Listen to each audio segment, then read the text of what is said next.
Good afternoon, everybody. Alex StarCraft here. Welcome back, and I really need to clean out my replays folder. What I normally do, I have everything record to one folder. I put together all the recorded files, fraps, records, and segments. I put them all together. Of course, compress it, because otherwise it would be enormous.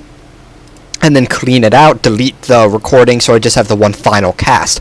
But I have not done that, so I have about 80 different segments from fraps sitting in there, and it's probably a combined about 100 gigabytes, just the folder. Lucky for me, I have enough storage room for that. I'm very excited to be bringing you guys games again from the IEM Kiev Global Challenge, or Global Arena, no, Arena's MOG, yes, Global Challenge, sponsored by Intel. Huge shout out to them, even though they're probably not going to see this.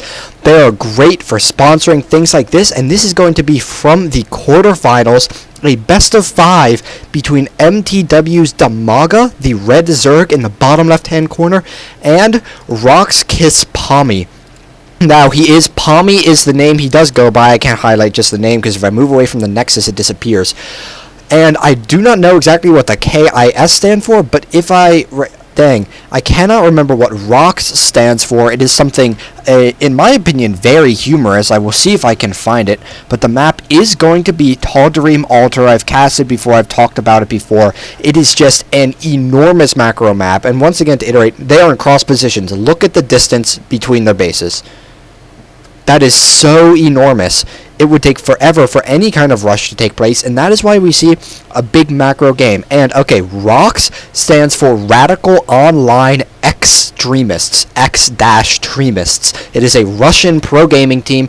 Rami has not had huge, breakout success, I guess you could say, in StarCraft 2, but he is a good player. He has played in some pretty good tournaments and competed against players like Thorzane, Dimaga. Obviously, he's competing against Dimaga now, but he has in the past. And Braddock. Dimaga actually choosing to pull quite a few drones right there. Very interesting choice. But you do see some people do that. I saw someone do it just last night in the Team Liquid versus Prime show match, and it was actually Rhett, or the little one. He pulled off a bunch of drones to kill a probe to stop it from seeing his second gas, because he's going for a quick 2-base mutaplay on this very map. Now, I know I often say how this map is such a huge macro one, but the big issue is indeed these destructible rocks at the third. Because when you want to see a huge macro game, generally it has very clear direction. It goes Protoss, Forge Fast expands in a PVZ. Zerg gets a third base, or second base, and he's throwing down a third right around now. You see he would get these 2 queens, and then he would just like make a few drones and whatever. Of course, he doesn't really have larva. He has these excess minerals. He would just throw down a third, but because of these rocks, he cannot quite do that. So Zergs on this map are forced to do some often very creative, very cool to watch strategies. Just say with things like quick 2-base mute attacks, huge fast burrowed roach timing attacks, stuff like that. So it'll be interesting to see exactly what Dimaga does. And also some news for you guys. I know a few of you guys, I've got about 22 subscribers now. Very happy about that. Of course, probably 6 or 7 of them are friends of mine. I know one of them has 2 accounts. And so, of course, it's not actually a huge viewership, but I'm very happy to have all of you. What I'm going to be doing soon to try and grow my popularity a little bit more is I'm going to start streaming. I was testing it out recently. My computer can indeed handle it, albeit uses about 90% processor power, but my computer can do it. It makes me very happy. And so what I was going to be doing is, because the other day, of course, I really do like these, the esports, the casting, all that stuff, and I really want to get more involved with it. And we see Pomi constantly checking to see, is there a third? We take a look, he's checked here, here, and here. He knows there is no third. So now he has to be wondering what's going on. But as I was saying, I really do like the casting. And of course, the thing with the esports, while it is hugely growing, it's still kind of hard for me to, for example, go to someone that I know in real life and just be like, hey, how can I get a break in esports? How can I make my casting more popular? How can I get some recognition, maybe get some kind of gig? Because people don't really know. So I was thinking, oh, what community figure can I talk to that would be able to give me a little bit of advice maybe, and one person that came to mind was Cat's Pajamas. He is a caster for IPL, very good, very nice guy. I tweeted at him, asked him if he had any advice. He redirected me to a very long Reddit post he had, which was kind of showed his story about exactly what happened, how he kind of became known, and the big thing for him was streaming, and he made very sure to iterate. Let's see what comes out the Stargate here. It is going to be Phoenix, but he was very careful to iterate the fact, do not just cast on YouTube and expect to get recognition, because 99% of the content is controlled by about 5% of the casters. Of course, nothing against those casters. It's not like they're greedy bastards just taking control of the entire market purposely. It's just the people like Husky, Day9, HD that just have such huge viewership. Breaking into that is hard, but if you stream constantly, build up a viewership, that can be hugely successful for you. It can lead to great things. So what I'll be doing is I will be casting. I'll give you guys further details on that soon. And I'll take the casts I make in those streams and I'll upload those to YouTube, so you still will get your YouTube content. It will just also be in streaming form. Now, to the game. I've been trying my best to show you guys everything that's happening without talking about it. But we see Dimaga might be in some trouble here. He does have these rocks broken down. He's grabbing a third. But Pomi is going for double Stargate chrono-boosted Phoenixes against 2 base Mutalisk play. Now, I have to say, this is giving me a little bit of deja vu, because last night, the second or third to last game in that Liquid Prime show match was cross positions. The little one was here, the other guy was here, on Tal'Darim altar, 2 base fast Muta play versus double Stargate Chrono Boost Phoenixes, nonetheless. So, it did not go very well for the little one being the Zerg player. He just kind of got destroyed because there were just too many Phoenix. But we see Dimaga, he's like, screw this, I'm not making any Mutas, I'm going to make Corruptors, which I guess could be good for like fast hive tech. But the other thing is, it'll just kind of completely shut down these Phoenix, especially say he puts like 3 Corruptors here, 3 here, something like that. These Phoenix aren't going to be able to do much work at these bases. You see, even with all the Phoenix attacking their Corruptors, they take so long to kill even just the one. And of course, they can't outrun the Corruptors, but unlike the Mutas, they do not outrange them. They have a range of 4 versus the 6 range of the Corruptors. So what I would think Dimaga should do is just put a few Corruptors at each of these bases. And what do we have here? We have a whole bunch of Zerglings. And this is also kind of, what happened last night. It was just the fact that, oh yeah, Pomi had the air control, at least Muta versus Phoenix. He definitely had the air control, but he doesn't have the best ground army. Sorry. We do see, now he is throwing down both the Twilight Council and the robotics facility or bay somewhere in this area. I see it on the production tab. I don't know where it is, but he is indeed making one. There it is. So he is indeed making one. Of course, that would indicate some Colossus, because you do not need one of those to get out of Warp Prism. I learned that in a previous cast. I'm getting better, guys. So the Colossus are a very good response if the Zerg player is going to go Roach Hydra. But it doesn't look like Dimaga is going to be doing that. It's very interesting watching him go for this big Corruptor play. Of course, this can be great if you want to rush Broodlords, and it does give total air control. It could also be good if he wants to go 4 Mutas. And I guess another thing that I hadn't thought of, Dimaga actually had a huge amount of foresight there. He has the Corruptors.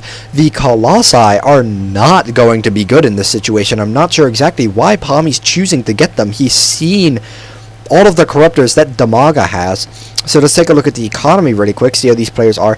And Dimaga actually behind on workers. That is huge. He is not droning up. Of course, he has 12 production drones in the tab. 12 drones in the production tab, as I say that. So he has caught up in the workers. The Ob seeing the base, and there are the Void Rays starting to come out. And this is going to be scary. It looks like Pomi is going to be trying to grab his third. The Zergling does spot that. It knows the timing on a third, and it is probably going to die soon. Oh, yeah, there it goes. Poor Zergling.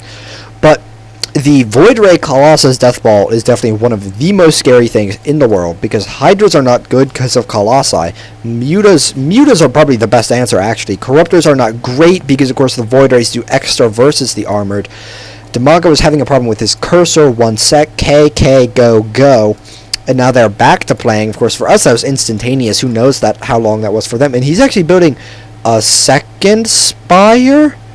very interesting. So it looks like Dimaga is just planning to go for huge, power overwhelming hacker airplay. Of course, power overwhelming, not hacks at all. Just a little bit of a reference to that Brood War cheat right there. I don't remember exactly what it did, but I do remember it existed. That is also something the Protoss Archons like to say.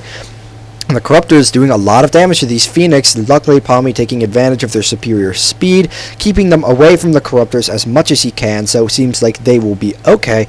And the great thing about these Phoenix is they just allow for wonderful scouting on the Protoss side. And just because you see right now, he's constantly able, of course, looking at his vision, he doesn't constantly see a lot, but he's constantly checking this space, all of these. He does not see that one up top, but if he chooses to, he can get there in about 10 seconds. He has scouted out previously, just not quite recently enough. But something I just noted, Pomi is ahead by 20 on the supply. That is kind of indicative of where this game is headed. We see Dimaga, he's got an alright economy. Okay, he's up to 76 drones, so he does have a good economy. We see Dimaga sending his overlords all over the place. But even though he has that economy going, these Phoenix are going to scout it. They might be able to kill the drone. Yes, they will. Poor drone will never get to become a hatchery, the highest honor in the Zerg Overmind's mind. But there we go, 18 mutas coming out at one time. He has caught up in the supply, and that's what I was saying from Dimaga. He has a pretty good economy, and he was behind on supply, but his tech choice is just very unorthodox. Granted, Pomi's was to double Stargate Chrono Boost Phoenix opener is not the most common thing, nor is it the safest thing in the world. Of course, I know Zergs love to go mutas on this map. It's excellent. It's so big. You can just macro so well and just have total map control. But of course, if he chose to go roaches, Pomi would have just died because he wouldn't have really had very much. He would have had a whole bunch of Phoenix. It's like, oh yeah, they can pick up a whole bunch of stuff, but Corruption going down on the Phoenix, doing a lot of damage, and we have a big push from Pomi. It looks like he's got a pretty sizable Void Ray Colossus Death Ball. He's got 8 Void Rays. That is going to be insane. Do they have upgrades? They have +1 attack. The Colossi, can I select one? Yes, they have +2 attack and 1 armor. So this is looking kind of insane. Where are the mutas from Dimaga? There is one. The others are nowhere to be found. Luckily, I do not think they are harassing. No, I do not see the red on the minimap. I'm just trying to see where Dimaga's units there are his mutas, and that's a lot of mutas. Sweet God, that is, what's 24, 27 mutas, and it looks like the engagement is coming up. We've got a good spine crawler wall up here in the front. The mutas and the corruptors will hopefully be able to get a favorable engagement. Dimaga needs to try and attack while the spine crawlers are attacking. I think so, at least. He is running in, doing a lot of damage with the mutas and the void rays, mutas and the corruptors, killing a lot of void rays, a lot of colossi going down, but the Phoenix are still alive. The muta numbers are dwindling quickly. We see he's down to 8, 7, 6, 5, 4. Okay, the mutas will fall, but so will all of the Phoenix, and now it looks like Pomi has lost all of his air units as well as his colossi. The problem is now Dimaga has to deal with 12 zealots with +2 attack, and all he has are really corruptors. He just got out a few mutas and drones. He really has to try and do some damage here. We also have stalkers rallying in, and I'm not sure if Dimaga is being able to hold this. He has a lot of corruptors just kind of eating up supply. The mutas doing as much damage as they can, but I do not think there are enough mutas to take out all of these stalkers. With the Zerglings, they will be able to. Lucky for Dimaga, the spine crawler wall, instead of stopping the entrance, is actually stopping an easy exit from Pomi. Looks like he will be cleaning this up. There are all of these stalkers going down, and the zealots finally cleaned up. So let's take a look at the damage. We see Dimaga losing 50 workers. He's at 46 right now, so he was constantly making drones throughout that battle. If we take a look at the resources lost, they're actually about even. I would say Pomi is probably ahead in this game, though, just because when we take a look at the economy, wow, Pomi up to 77 probes. That is a lot of probes. I hope he doesn't try to produce any more, because he definitely has as many probes as he wants to. Protoss generally want to have maybe a few less than that, just because their armies, it's so much stronger for the value. That value makes a big difference, as opposed to the Zerg, where if you have 100 supply for army, well, of course it would be more like 120 ideally, but 120 versus 130 supply for army, it's not going to make a huge difference. For Protoss, it really can. For Zerg, you really just want that economy. We have the 4th going down from Pomi, and that might get spotted by the Zerglings, and it looks like we're going to see if Dimaga can get any work done with these mutas. The Stalkers blinking in, faking a pullout. I'm not sure if Dimaga did think they were going to be going away, picking off 2 or 3 Stalkers before he leaves, but he lost a good number of mutas there, but we do see him reproducing more. And he's been mining off this base for a little bit. He just got the chance to finally transfer some drones there. We see he's mined about 5,000 off of, or 500 and 400 off the gas geysers. Not nearly as much off of the minerals. But he's just been saturating that just because we see this is getting mined out. His main is mined out. We have a little bit of engagement here. The mutas and corruptors, I guess mutas mostly, do force the cancel on this 4th base. The stalkers scare them away. So we see from Pomi a full-out transition into Mass Stalker. They have the blink, they have the +3 attack, and they're about to have the +2 armor and the +1 shield. And I will say, highly upgraded blink Stalkers can be very dangerous for a Zerg player. And the Dark Templars are also very dangerous. This guy up to 4 kills now. I hope to see Dimaga making an Overseer or something soon, because this hatchery could go down very quickly if he does not produce something. There is the Overseer. It does have the Overseer speed, or Overlord speed, so it is very fast. It can actually keep up with the mutas. That's a very nice tactic for 4v4s and stuff. If you get an Overseer and give it the speed, it can actually keep up with the mutas, at least keep up with the mutas fairly well. I think he has the upgrade at least. Yes, he does. So can keep up with the mutas fairly well, especially with the constant changing direction of the mutalisks. But I still give the advantage in this game to Pomi, just because you see he is a bit ahead on supply. He's definitely ahead on economy. He has more workers. And he has a lot of Stalkers here. We see he's got 43 Stalkers, more or less. 35, yes, that's just his hotkey I was looking at. 37 Stalkers to 32 mutas, and only 13 Zerglings. And of course, Zerglings will get torn up by these +3 attack Zealots. Here comes the engagement.